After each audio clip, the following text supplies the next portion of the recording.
하나님께서 오늘 우리 가운데 주시는 말씀은 누가복음 10장 25절에서 37절까지 말씀입니다. 신약성경 누가복음 10장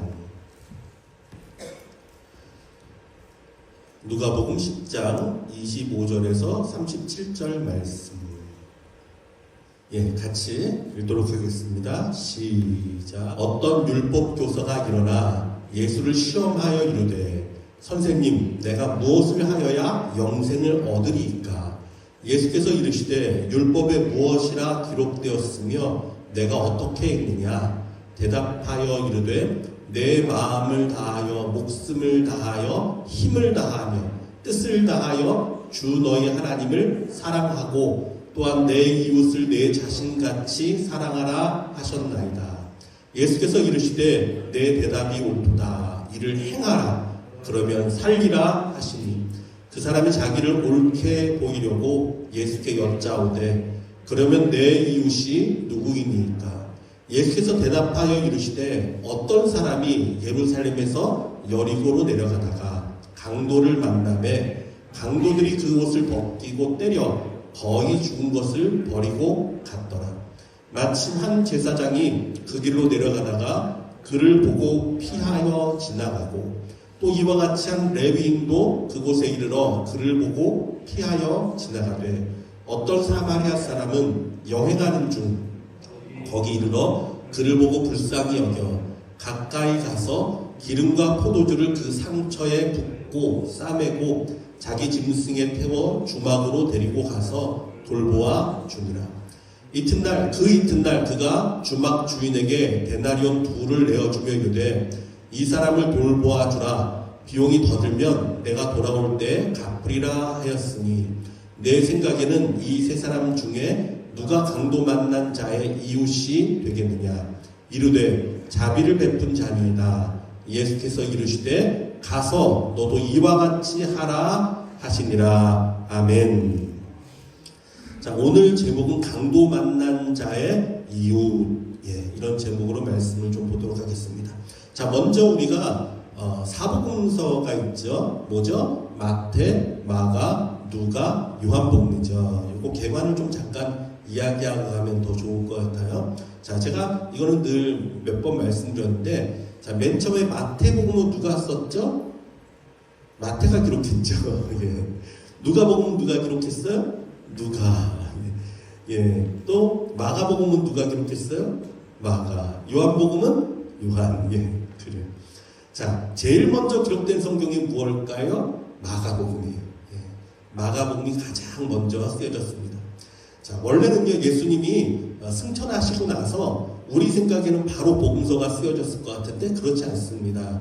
예수님이 승천하고 나서 제자들이 살아있을 동안은요, 구두로 예수님을 만났던 제자들이 예수님에 대한 이야기로 전해주고 이렇게 전해줬었어요. 왜냐하면 그들 생각엔 예수님이 곧 오실 줄 알았어요.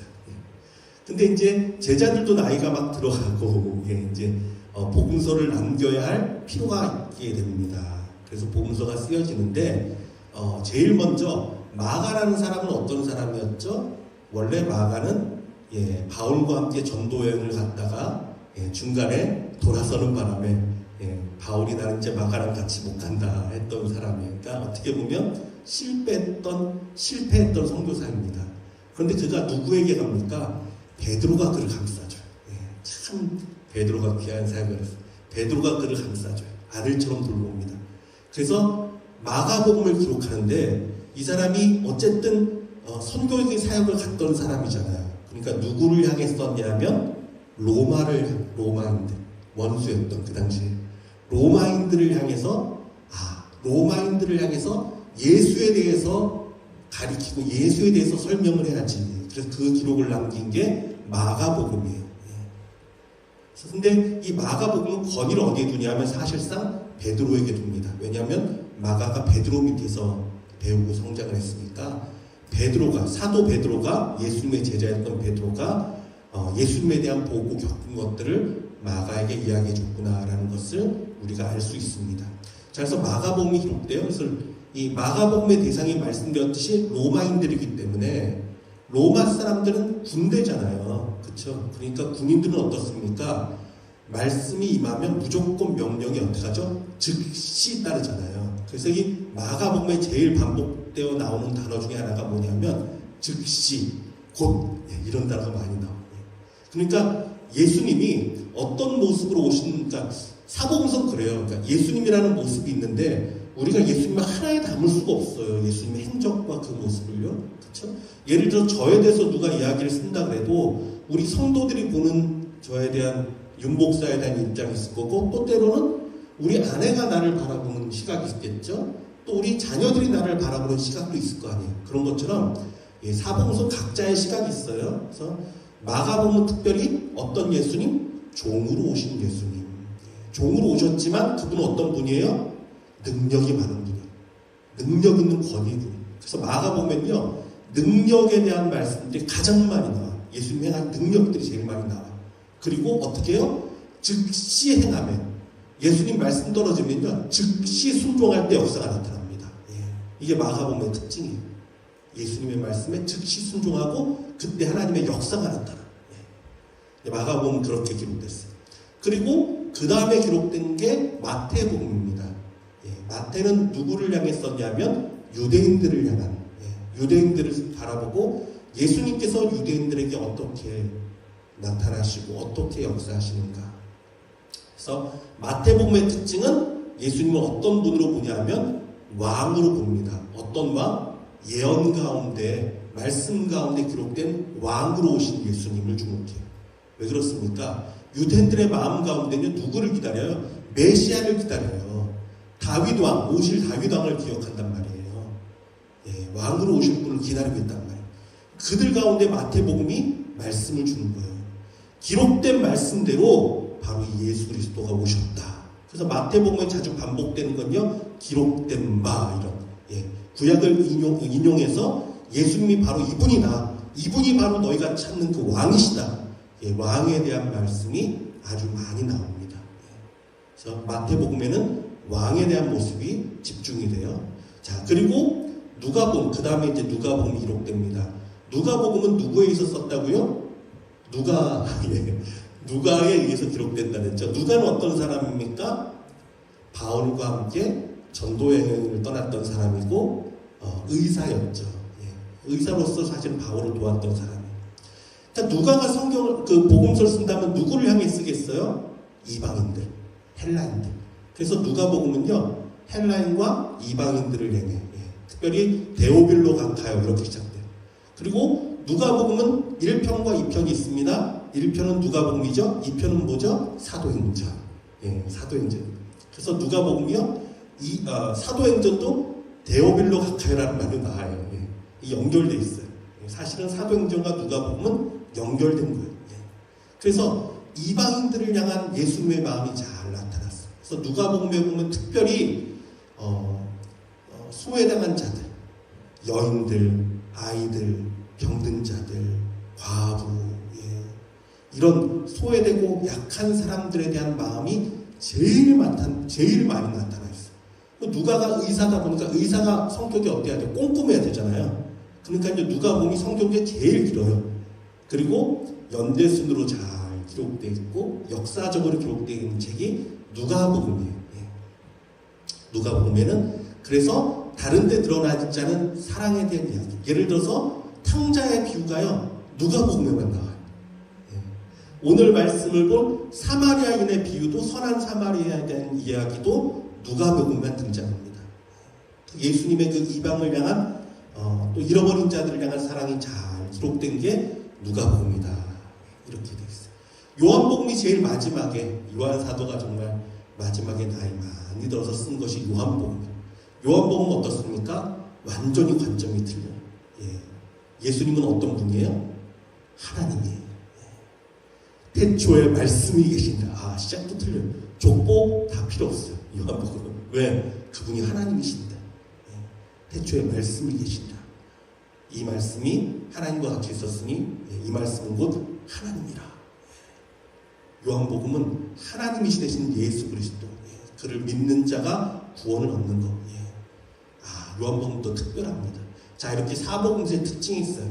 자, 오늘은 말씀드렸던 누가복음, 그러니까 이방을 향한 예수님의 마음이 잘 나타냈고 여인들과 과부와 소외된 자들을 향한 예수님의 마음이 잘 나타난 누가복음에 등장하는, 특별히 누가복음에만 나와 있는 선한 사마리아인의 이야기입니다.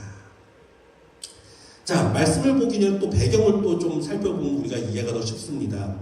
사마리아 사람들과 유대인의 갈등은요, 진짜 골이 깊어요. 단순히 그냥 미워하는 정도가 아니에요. 너무너무 골이 깊습니다. 물론 왜 그렇습니까? 사마리아 사람들은 어떤 사람들이에요? 자기의 정통성을 잃어버렸어요. 이방인과 그냥 결혼해서 하나님의 약속의 언약의 백성의 정통성을 잃어버리는 사람들이에요. 그래서 이스라엘 사람들이 볼 때는요, 이방인보다 더 못하게 봤어요.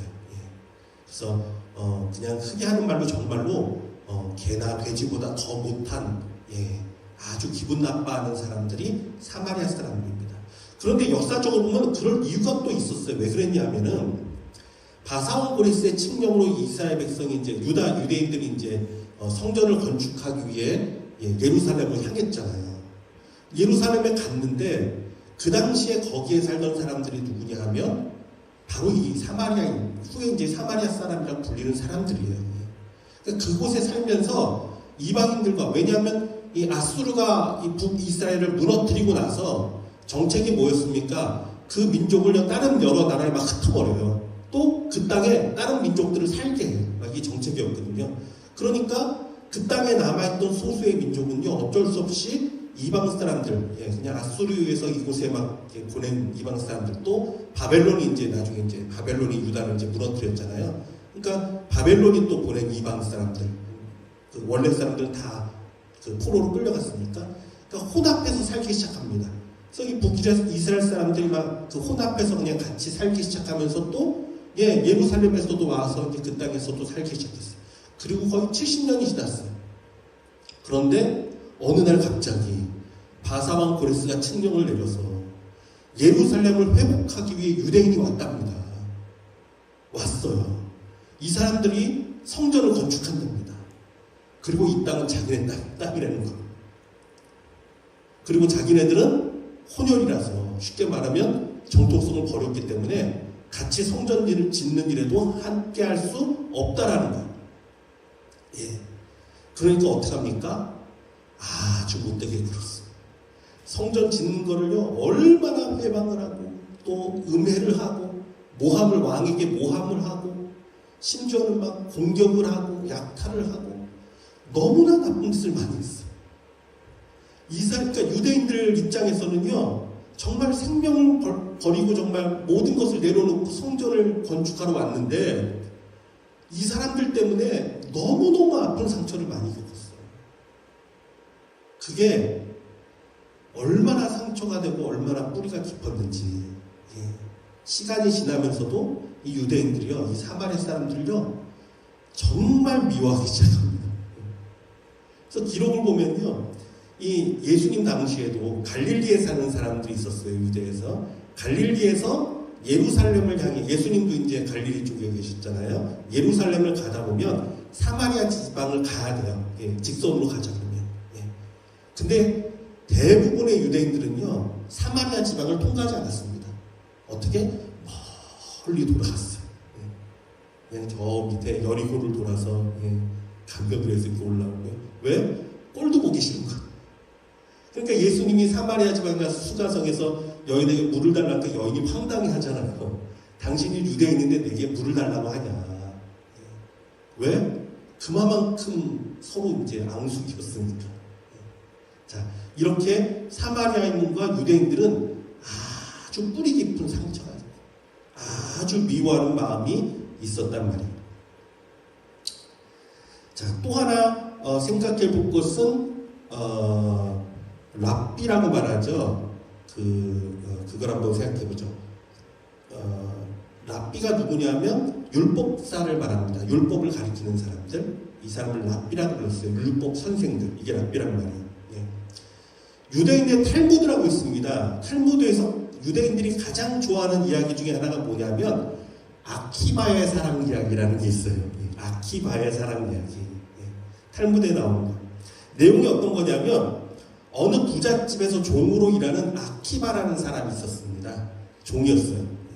그런데 이 종이 글쎄 가축을 돌보는 이제 목자라서 쉽게 말하면 이제 무식쟁이니까 글도 볼 줄 모르던 사람이에요. 근데 이 사람이 글쎄 그 집에 귀한 딸하고 눈이 맞아버렸어요. 딸하고 사랑을 나눴습니다. 부모의 반대에도 그 딸은 아키바와 결혼을 하겠다고 하고 결혼을 했습니다. 부모 입장에서 어떻게 해요? 유대인들이 얼마나 명예를 중요시 여깁니까? 화가 나서 결국 딸과 그 사위를 집에서 내쫓아 버립니다. 쫓겨나요. 더 이상 내 딸이 아니라는 거. 근데 이 버림받은 딸이 마치 온돌과 그 공주 누구죠? 평강공주 같아요. 이 버림받을 딸이 이 아키바에게 율법을 배우라고 말합니다. 그리고 글을 가르쳐 줍니다. 그래서 이 아키바가 율법을 연구하기 시작했습니다. 그리고 13년 만에 당대 최고의 랍비, 즉 율법사가 되어서 돌아온다는 얘기예요. 율법사가 돼서 돌아오니까 어떻게 합니까? 그 아버지가 그 앞에 엎드립니다. 절을 합니다. 이 얘기를 통해서 보면요, 유대인들에게 율법사란 어떤 존재인지를 이해할 수 있어요. 신분을 초과합니다. 어떤 신분이든 상관이 없어요.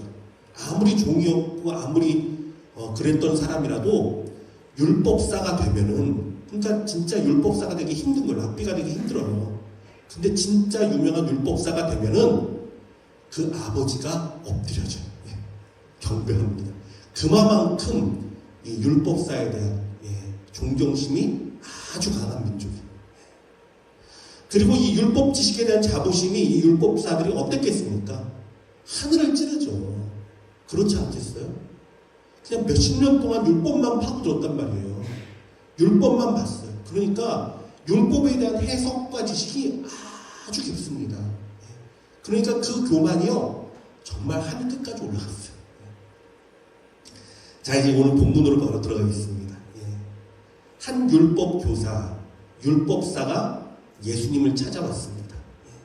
아까 말씀드렸지, 이 사람은 어떻다고요? 율법만큼은 아주 자부심이 강한 사람이에요. 말씀의 깊이는 그 누구도 따라오지 못하는 사람. 예수님을 찾아왔습니다. 그가 예수님을 찾아온 목적은 다름 아니라 예수님을 시험하기 위해서 왔습니다. 예수님을 시험하여 이르되. 과연 이 예수라는 청년이 성경은 제대로 알고 있는지, 율법은 제대로 지키고 있는지 예수님을 한번 시험해 봐야지 하고 찾아왔습니다. 그리고 그 앞에서 가장 어려운 질문을 툭 던집니다. 선생님, 내가 무엇을 하여야 영생을 얻겠습니까? 영생 얻는 방법이 무엇입니까? 가장 대답하기 힘든 말을 툭 던졌어요. 자, 우리는요, 요한복음 17장을 통해서 17장에 기록된 예수님의 기도가 나와요. 하나님과 대화. 거기서 영생에 대해서 예수님이 말씀하시는 바른 길을, 바른 해답을 알고 있습니다. 우리 같이 읽어볼까요? 시작. 영생은 곧 유일하신 참 하나님과 그가 보내신 자 예수 그리스도를 아는 것이니이다. 하나님과 예수 그리스도를 아는 것, 즉 예수님을 믿고 의지하고 따르는 길이 영생에 이르는 길입니다. 이것이 예수님이 갖고 계신 진짜 정답이에요. 영생은 뭐라고요? 하나님을 알고 예수님을 온전히 알아서 그분을 믿고 따르는 삶, 예수 그리스도를 의지하는 삶, 이것이 영생의 길이에요. 하지만 이것을 그대로 율법사에게 이야기하면 그 사람은 온전히 받아들일 수가 없어요. 그 사람의 의도가 뭐예요? 예수님을 시험하기 위해서 왔는데 아마 이 얘기를 그대로 하면 책만 잡고 비난만 하게 될 것입니다. 그렇죠. 그래서 예수님이요, 오히려 율법사에게 질문을 하십니다. 어떤 질문 하시나 봤더니 이 질문 하십니다. 예수께서 이르시되 율법에 무엇이라 기록되었으며 내가 어떻게 읽느냐? 율법사에게 말하는 것. 너는 율법을 통해 뭐라고 깨닫느냐? 왜? 율법을 통해 이야기해야만 이 사람은 통하니까 물었어요. 그러니까 이 율법사가요, 아주 기가 막힌 대답을 합니다. 같이 읽어볼까요? 시작. 대답하여 이르되 내 마음을 다하며 목숨을 다하며 힘을 다하며 뜻을 다하며 주 너희 하나님을 사랑하고 또한 내 이웃을 내 자신같이 사랑하라 하였나이다. 왜 기가 막힌 대답입니까? 이 대답은요, 예수님께서 직접 가르치셨던 말씀과 동일한 대답이기 때문이에요. 마태복음 22장 37절 40절 말씀, 예수께서 이르시되 내 마음을 다하고 목숨을 다하고 뜻을 다하여 주 너희 하나님을 사랑하라 하셨으니 이것이 크고 첫째 되는 계명이요 둘째도 그와 같으니 내 이웃을 내 자신같이 사랑하라 하셨으니 이 두 계명이 온 율법과 선지자의 강령이니라. 이 예수님이 가르치신 말씀이란 말이에요. 근데 이 율법사가 정확하게 이야기합니다. 대단해요. 이 사람은 정말 율법에서 대해만큼은요, 율법만큼은요, 성경을 꿰뚫고 있습니다. 정말 놀라워. 정확한 대답이에요. 그런데 예수님이요, 이 대답을 듣고 진짜 핵심을 말씀하십니다. 이 말씀. 예수께서 이르시되 내 대답이 옳도다. 이를 행하라. 그러면 살리라. 이것을 행하라. 행하라. 너가 잘 알고 있구나. 그래, 맞아. 잘 대답했다. 그런데 아는 것이 중요한 것이 아니라 너가 스스로 이 말씀대로 순종하며 살아야 생명이 있다. 행하라. 이거예요. 하나님 사랑하는 거에는요, 뭐가 포함됩니까? 하나님이 보내신 자, 그의 아들 예수 그리스도를 사랑하는 것이 마땅한 거예요. 그렇죠? 하나님 사랑하는 자는 그의 아들 예수 그리스도를 사랑해야 돼요. 또 이웃 사랑에는 무엇이죠? 연약한 자를 돕고 섬기는 것이 당연히 포함되어 있을 것입니다. 하지만 율법사는 그 중에 아무것도 하지 않았어요. 아무것도 하지 않았어요. 그의 머리로는 정답을 알고 있었지만 그의 삶은 순종하지 않았어요. 따르지 않았어요. 하나님을 사랑한다 말하면서 지금 예수님을 시험하러 왔고, 멀쩡히 정말 선을 행하고 계신 예수님을 시험하러 왔잖아요. 이웃을 사랑한다고 하면서 사실은 어떻게 율법사들이요, 그 한없이 무거운 짐을, 율법의 무거운 짐을요, 이웃에게 지워서 그들로 넘어지게 하고 실족해 했다라고 기록돼요. 그래서 마태복음의 예수님은요, 그들을 향해 이렇게 말씀하시죠. 그러므로 무엇이든지 그들이 말하는 바는 행하고 지키되 그들이 하는 행위는 본받지 말라. 그들은 말만 하고 행하지 아니하며 또 무거운 짐을 묶어 사람의 어깨에 지우되 자기는 이것을 한 손가락으로도 움직이려 하지 아니하며 그들의 모든 행위를 사람에게 보이고자 하나니 곧 그 경문띠를 넓게 하며 옷수를 길게 하고 잔치의 윗자리와 회당의 높은 자리와 시장에서 문안받는 것과 사람에게 랍비라 칭함받는 것을 좋아하느니라. 이게 그들의 모습이었어요. 율법사들, 랍비라 칭함받기를 좋아하고 사람들 앞에 인정받기를 좋아하고, 자기 의가 강해서 사람들에게 이건 잘못됐고 이건 잘못됐고 이건 이래야 되고 저건 저래야 되고, 심지어 어땠습니까? 그 당시에요, 걸음걸이도 안식일은 몇 걸음 이상 걸으면 안 돼요. 불도 켜면 안 돼요. 이것도 일이라는 거예요. 안식일에 노동을 했다는 거예요. 옛날에 우리 교수님이 그 얘기를 하더라고요. 옆집에 이스라엘 사람 유대인들이 살았대요. 안식일날 자기를 부른대요. 막 부른대요. 급하게 막 뛰어가 무슨 일이나 불 좀 꺼달라고.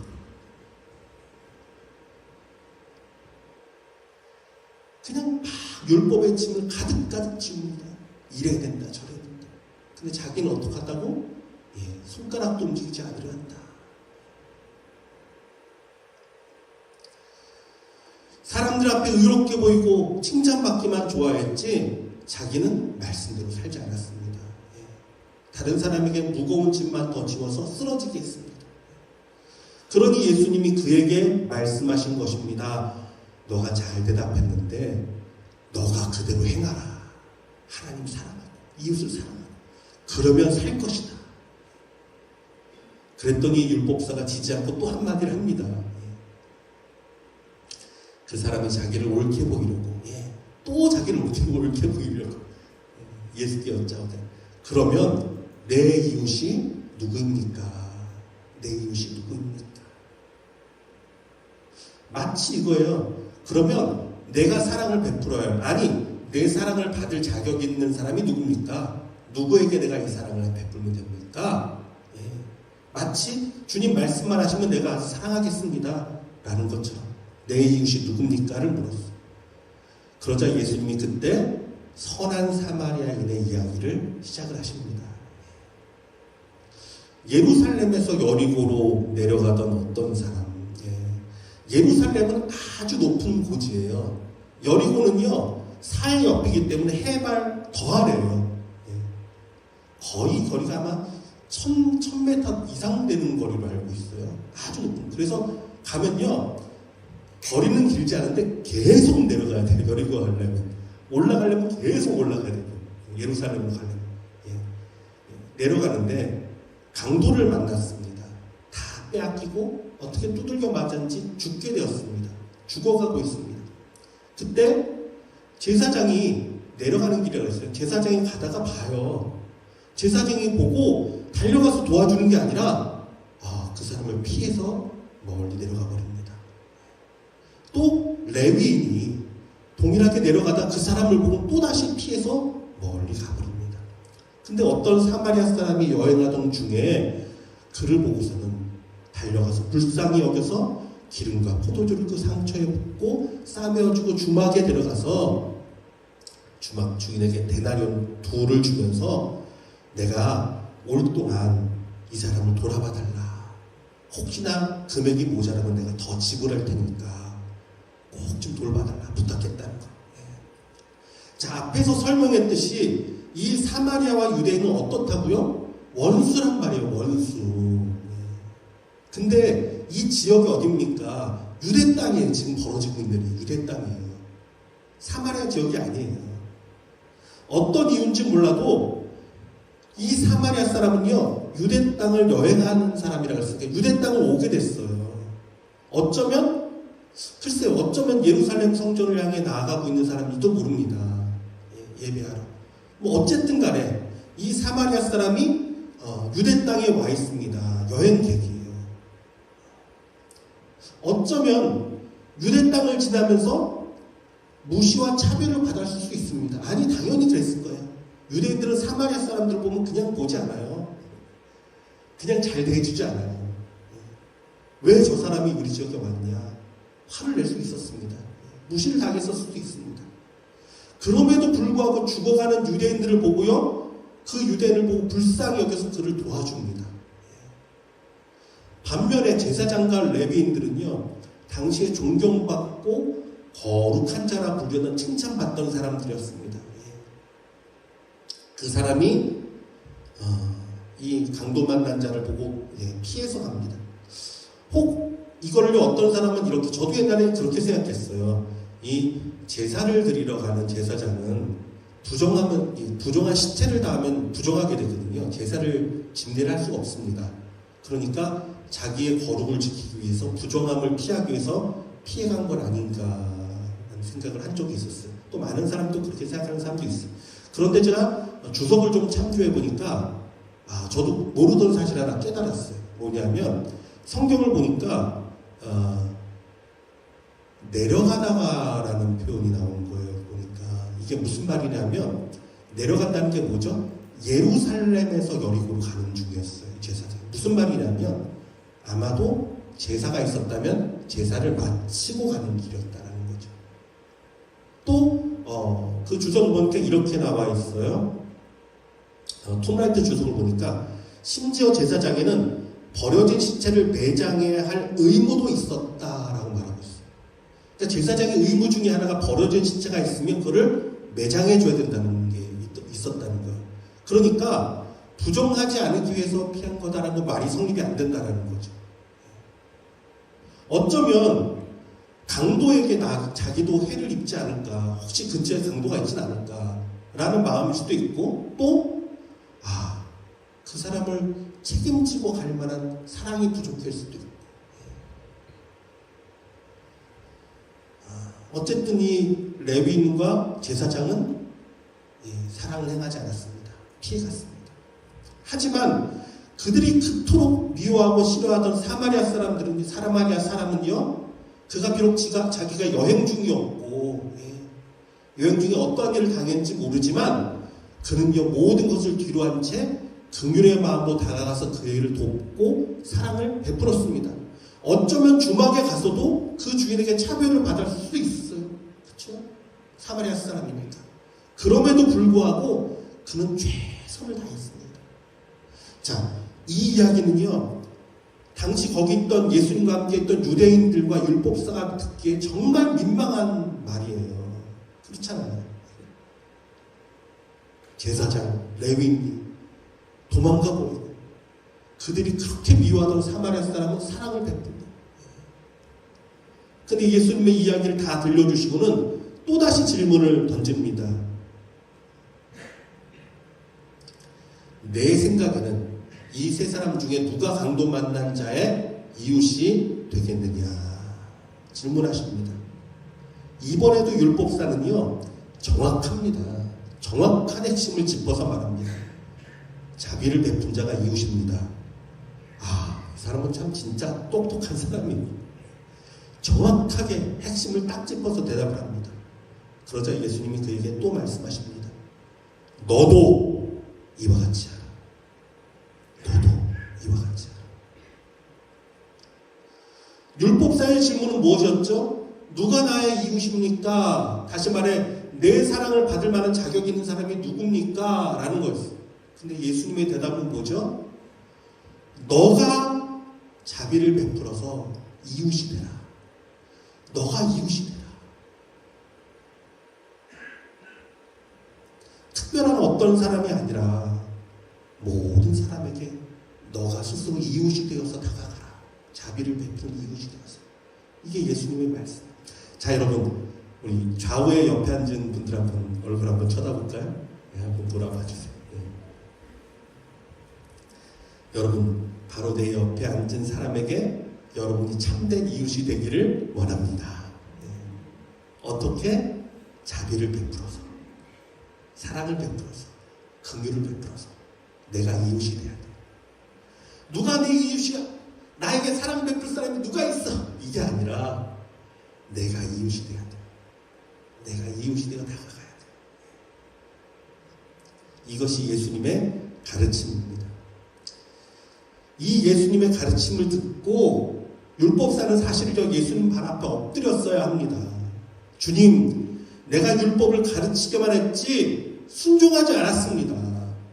하나님을 사랑하고 이웃을 사랑해야 함에도 불구하고 예수님을 시험하러 왔고 사마리아 사람들을 멸시했고 내 주위에 있는 사람들에게 자비를 베푼지를 못하고 이래야 한다 저래야 한다 율법의 무거운 짐만 가득 지웠습니다. 주님 도와주세요.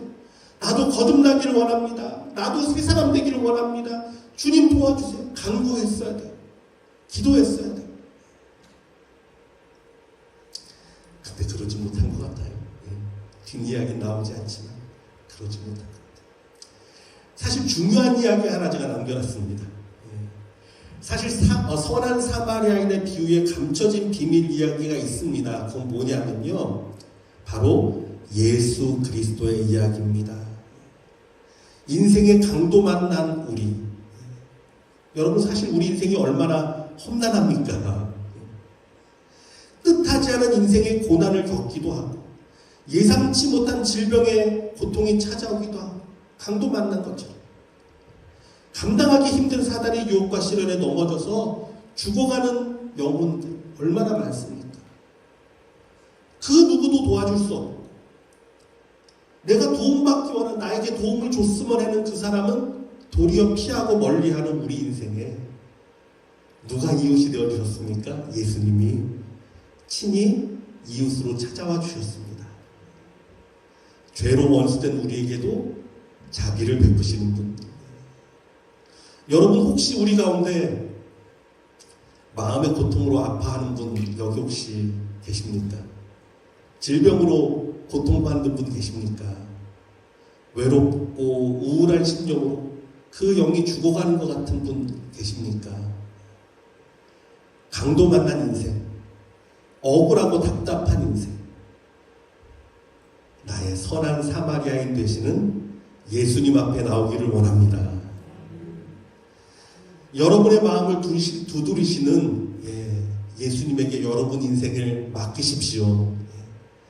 자비를 베풀고 나의 참 친구가 되셔서 우리를 도와주실 것입니다.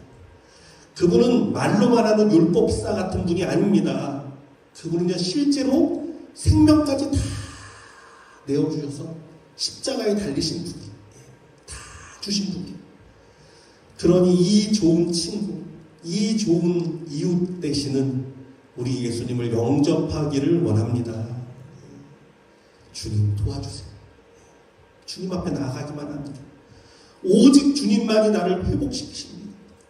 강도 만난 것 같은 내 인생에 자비를 베풀어 주시고 은혜를 부어주시고 축복을 채워주세요. 우리가 간구하면 우리 예수님은 가장 좋은 친구로서, 이웃으로서 모든 은혜를 우리에게 베풀어 주실 것입니다. 사랑하는 아버지 하나님, 강도 만난 것 같은 우리 인생, 때로나 모자르며 지치고, 때로나 아버지 뜻하지 않은 고난과 뜻하지 않은 질병과 뜻하지 않은 아버지 어려운 일들로 지치고 힘들고 낙심한 우리 성도들, 하나님의 찾아가 주셔서 참된 이웃 되신 예수님의 사랑을 알게 하여 주시옵소서. 원수된 자에게도 아버지 하나님 그 사랑을 보여주시는 주님의 은혜이시오. 아버지 하나님, 예수님은 말만 하는 자가 아니라 정말 실제로 생명을 버려 우리를 사랑하셨사오니 지금 이 시간 우리 성도의 삶 가운데 찾아가 주셔서 하나님의 자비를 알게 하여 주시고 예수님의 따스한 손깃을 알게 하여 주시옵소서. 그 능력으로 일어나게 하시고 그 치유로 회복되게 하시고 그 사랑으로 회복되도록 성령님 역사하여 주시고 예수님 어루만져 주시옵소서. 그 사랑을 입은 우리들도 이제는 아버지 누가 나의 이웃이 될까가 아니라 내가 가장 좋은 이웃이 되어서 다가가게 하여 주시고 자비를 베풀게 하시고 사랑을 베풀게 하여 주시옵소서. 그리함으로 여호와로 말미암는 예수 그리스도로 말미암는 하나님의 천국이 우리 삶 가운데 충만하게 하여 주시고 하나님의 말씀대로 이루어지는 놀라운 은혜가 우리 가운데 가득하도록 성령님이 우리를 인도하여 주시고 축복하여 주시옵소서. 지금은 우리 주 예수 그리스도의 은혜와 하나님의 극진하신 사랑과 성령님의 위로 감동 역사하시는 충만하신 은혜가 나의 가장 좋은 친구 되시고 가장 좋은 나의 하나님이 되셔서 우리를 붙드시고 위로하시는 그 예수님을 바라보며 우리도 그분을 따라 온전하고 선한 삶을 살기로 다짐하는 여기 모인 모든 주의 백성들과 우리 사랑하는 선교사님과 이 땅과 열방 가운데 지금부터 영원토록 항상 함께 계시기를 축원하옵나이다. 아멘.